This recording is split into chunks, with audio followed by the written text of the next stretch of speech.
Habang papalapit na ang laban ng former world champion na si Jandriel Casimero, may panibagong sumulputan naman na isyu sa pamamagitan ng dalawang magkapatid na sina Jason at Jandriel sa bagong promoter ni Casimero ngayon na si Masayuki Ito.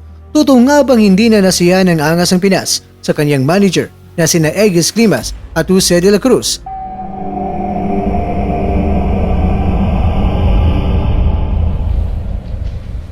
Unified Super Bantamweight Champion na si Naoya Inoue, serious mode na kagad sa kanyang pag-iinsayo para sa mega fight showdown nila ng ating kaubayan na si Marlon Tapales at posibleng sa buwan na yan ng Disyembre.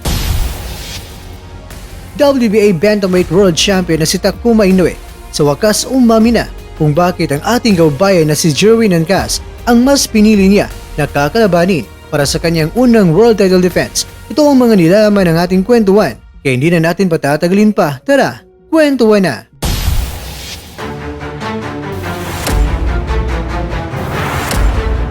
Ito ang isa sa pinagkakaguluhan sa mundo ng social media. Ating makikita na sa larawang ito may nakalagay na tatlong mga X. Sisimulan natin mga kwento sa kaliwa. Unang may X ay si Sir Stephen Lunas na alam naman natin na pansamantala lang sana siya napapalitan. Pero mas pinili ni Sir Lunas na mag-focus muna siya sa kanyang trabaho at opisyal na umalis sa grupo. At sa ngayon naman ay ang pangalawa at yan ay isa sa mga sikat na mga boxing manager sa buong mundo. At yan ay si Mr. Egis Climas at ang pangatlo naman ay si Jose de la Cruz. At syempre, matagal na alam ng mga boxing fans na sila ay dalawang mga managers ni Casimero. Pero ang tanong, bakit nga ba may X ang tatlo? Well, ganito po yan. Ang caption ng nasabing tweet ay ganito. At ito ay mula kay, tatawagin ko na lang na Madam. Siya isa sa mga legit na mga tagapagbahagi ng balita, lalong-lalo na sa mga Pinoy boxers, ayon sa kanya. Oh well, ito ay isang hindi na nakakagulat pa na mga kaganapan. Pagkatapos na ginawa nitong magkapatid kay Knucklehead Sean o si Sean Gibbons, sinabi ni Madam, Jack na mangyayari din na gagawin ito ng magkapatid na Casimero kay Egis Climas at Jose de la Cruz. At ang susunod na makakaranas ito ay ang promoter ni Casimero na si Masayuki Ito. Ngayon, bakit nga ba ginagawa ni Madam ito? Well, ano nga bang pinagbabatayan ni Madam? May isang nagbagi kasi ng impormasyon na ito. Mga kakwento, nasa baba lang po ang link ng nasabing pinagmula na impormasyon at maaari niyo po itong i-click para malaman ninyo kung sino nga ba ang nagbagi nito. Sa kanyang nasabing tweet, sinabi niya na si Jandriel at ang kanyang trainer na si Jason ay tila ba hindi nasisiyahan sa kanilang bagong manager na si Jose de la Cruz dahil sa hindi pagkakasundo sa sponsorship. Kaya naman, sa mga pasabog ng ating mga kababayan patungkol kay Casimero, mapapatanong ka na rin kung ano nga ba talaga ang gusto nilang ipaparating. Makakabuti kaya ito sa karera ni Casimero na kapwa Pinoy lang din natin. At ang mga isyong ito sa ngayon ay nakakabuti kaya ito na nagsisimula na ngang umaangat ang karera ni Casimero. Paano kung umabot ito sa promoter ni Casimero na si Masayuki Ito? Mga kwento, natag na po nila ang pangalan ng promoter ni Casimero. Kaya naman, ano kaya ang maging impact ng pinagagawa nila sa promoter ni Casimero? Pagbibigay banta nga ba ito sa promoter ni Casimero na iiwan din ito sa dulo kapag hindi mapasaya ang magkapatid na Casimero? Well, ito din ang mga comments sila.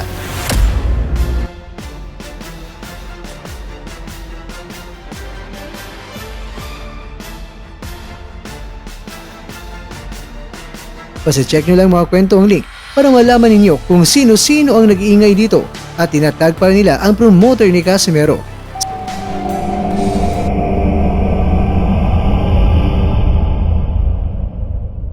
Samantala,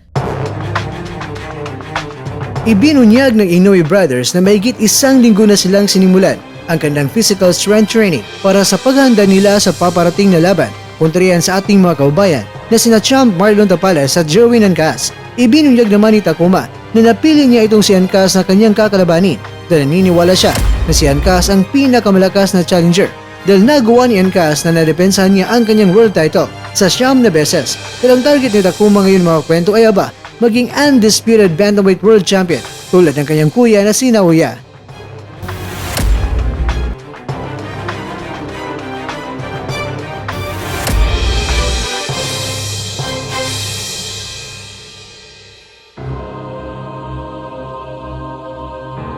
Mga kakwento, habang papalapit na ang laban ni Casimero ay aba, meron talagang mapasabog na bubulabog sa konsentrasyon sa ating pambato. Pero alam naman natin na kahit gaano man nila yayanigin ang kwadwalas, hindi pa rin magtatagumpay syempre ang nagdadala ng malas sa Pinas. Pero ganun pa man, kahit sino pang mandirigma na lalaban sa ibang bansa, huwag nating kalimutan na dala po nila ang dangal ng ating bansa. Kaya anuman ang mga sigalot ng mga pinagdaanan ng ating mga mandirigma bago ang kanilang laban.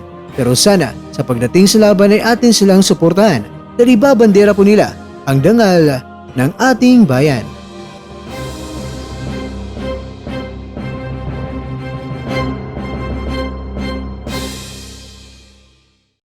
I don't ever slow up, no I don't take shit. I got no love for the fakeness. If you wanna play tough and wanna hate this, I'll always show up. I don't ever slow up, no I don't take shit. I got no love for the fakeness. If you wanna play tough and wanna hate this, I'll always show up, make a statement. I don't ever slow up, no I don't take shit. I got no love for the fakeness. If you wanna play tough and wanna hate this, I'll always show up and make a statement. Everything I do so instinctive and so passionate. Every word I move so descriptive like an adjective. I got a vendetta against people who patented being negative when you should be getting after it. I got facts over tracks, this and that. Spitting slow, spitting fast. I could roast, I could gas. Think I'm okay at last, but I don't know if that can erase all the past. And the pettiness, a reflection of the emptiness. Hilarious, you think you're worth my time, you're delirious. Mysterious, because you hide behind a fake exterior. Inferior, you know I'll always be a bit superior. Get off of me, this ain't no humble brag. I want you to hear words, you can say them back. I want you to feel free from the chains at last, and to believe in what you got, it was built to last, yeah. Now that I've been put through hell, I never got anyone's help. I had to do it all myself. At dyan, nagtatapos ang ating kwento.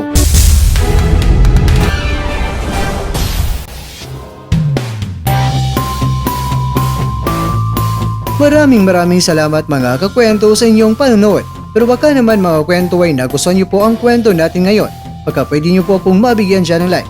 At syempre, bago tayo tatapos mga kwento, i-shoutout po muna tayo dyan sa ating mga kakwento. Kay kakwentong Pure Class Filado, kay kakwentong User, kay kakwentong Kahoy Kahoyra, kay kakwentong User, at ikaw kakwentong nanonood ngayon, shoutout sa iyo dyan. Bueno, hanggang dito na po muna ang ating kwentuhan. At abangan nyo lang po ang ating susunod na video.